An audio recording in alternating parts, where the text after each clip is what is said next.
સમાચાર સામે આવી રહ્યા છે। લોકસભા 2019 જે બ્યુગલ વાગી ગયું છે ત્યારે 5 બેઠકો માટે હવે ભાજપે કવાયત શરૂ કરી છે। પોરબંદરમાં રાદડિયા પરિવાર બહાર ટિકિટ આપવા વિચાર થઈ રહ્યો છે તો પાટણમાં યોગ્ય ઉમેદવાર છતાં અન્ય માટે વિચારણા। બનાસકાંઠામાં પરબત પટેલ પર મહોરની શક્યતા। જૂનાગઢમાં રાજેશ ચુડાસમાને લઈને અસમંજસ છે। મયુર જોડાયા છે અમારી સાથે। મયુર, જે રીતે હવે 5 સીટોને લઈને જો વાત કરવામાં આવે, હજુ પણ અસમંજસ ચાલી રહી છે। ભાજપની કવાયત છે હવે આ 5 બેઠકોને લઈને, જણાવશો શા માટે હવે કવાયત કરવી પડી રહી છે?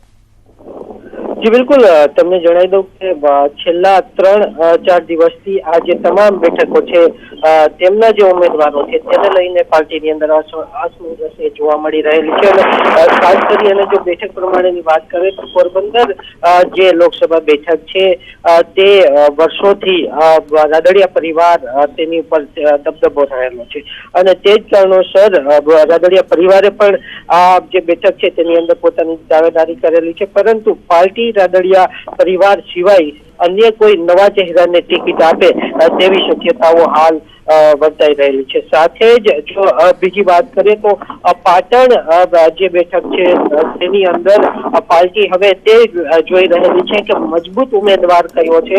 પાર્ટી પાસે ત્યાં 3 થી 4 ચહેરાઓ છે અને તેની અંદર મજબૂત ઉમેદવાર કયો છે તે ઉમેદવારને ટિકિટ આપવામાં આવશે। સાથે જ જો વાત કરીએ તો બનાસકાંઠાની અંદર રાજ્ય કક્ષાના મંત્રી પરબત પટેલ અને ટિકિટ આપે તેવી શક્યતાઓ પ્રબળ વર્તાઈ રહેલી છે। અને પરબત પટેલને પણ પાર્ટી દ્વારા કહેવામાં આવેલું હતું કે તે ચૂંટણી લડે, પરંતુ તેઓએ ઇનકાર કરેલો હતો। ત્યારે હવે જે વિશ્વસનીય સૂત્રો પાસેથી માહિતી મળે છે તે અનુસાર બનાસકાંઠામાં પરબત પટેલ પર મોહર લાગે તેવી શક્યતા છે। કારણ કે બનાસકાંઠાનું જે રાજકીય સમીકરણ છે તેની અંદર ચૌધરી સમાજને જ ટિકિટ આપવી પડે, તે જ કારણોસર હવે પાર્ટી હાઈકમાન્ડ એ પરબત પટેલને મનાવવામાં સફળ રહી છે તેવા જે સૂત્રો દ્વારાથી માહિતી મળે છે તે રીતની શક્યતા બની શકે।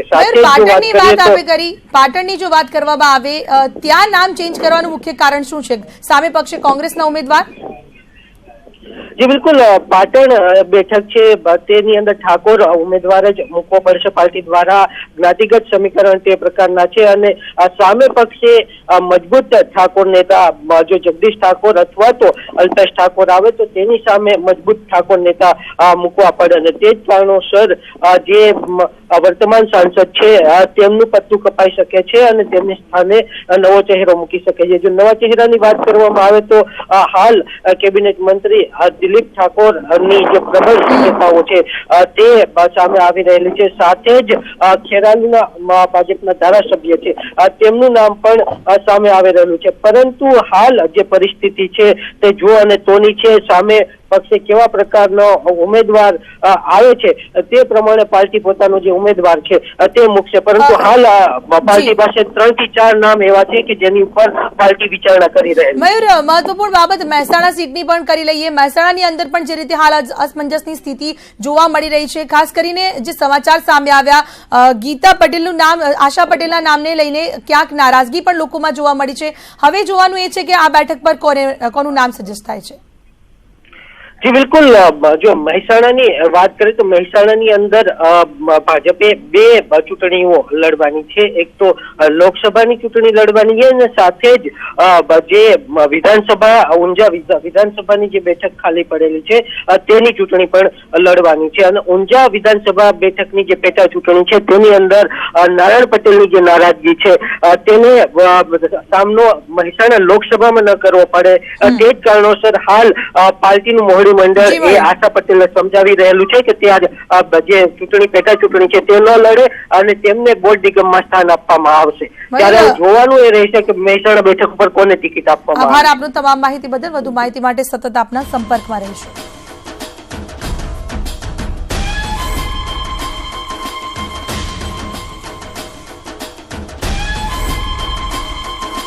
તો ભાજપની અંદર પણ 5 બેઠકોને લઈને હવે કવાયત તેજ કરી દેવામાં આવી છે। એક બાજુ કોંગ્રેસે જાહેર કરેલા ઉમેદવાર અને પ્રબળ શક્યતાઓને પગલે હવે ભાજપ તેના કયા ઉમેદવારને સામે લડાવે છે તે જોવાનું ખૂબ જ મહત્વપૂર્ણ રહે છે। એક બાજુ જાતિગત સમીકરણની પણ વાત સામે આવી રહી છે, ત્યારે ભાજપે 5 બેઠકો પર હવે મહત્વપૂર્ણ કવાયત શરૂ કરી છે। મહેસાણામાં હાલ અસમંજસ ચાલી રહ્યું છે। ઊંઝાથી ન લડવા આશા પટેલને સમજાવવામાં આવી રહ્યા છે।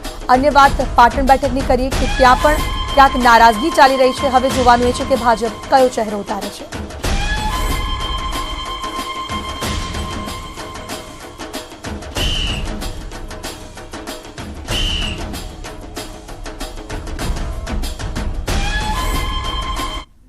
તો મહત્વપૂર્ણ સમાચાર સામે આવી રહ્યા છે, તેને લઈને જો વાત કરીએ, પ્રેમ લગ્ન કરનાર યુગલને લઈને ગુજરાત હાઈકોર્ટનો મહત્વપૂર્ણ ચુકાદો સામે આવી રહ્યો છે।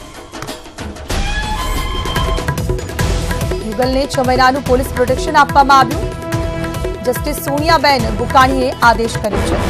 સમાચાર સામે આવી રહ્યા છે, જેમાં પ્રેમ લગ્ન કરનાર યુગલને લઈને ગુજરાત હાઈકોર્ટે આપ્યો મહત્વપૂર્ણ ચુકાદો। યુગલને અપાયું 6 મહિનાનું પોલીસ પ્રોટેક્શન। જસ્ટિસ સોનિયાબેન બુકાણીએ આદેશ કરતા પોલીસ પ્રોટેક્શન આપવામાં આવ્યું છે।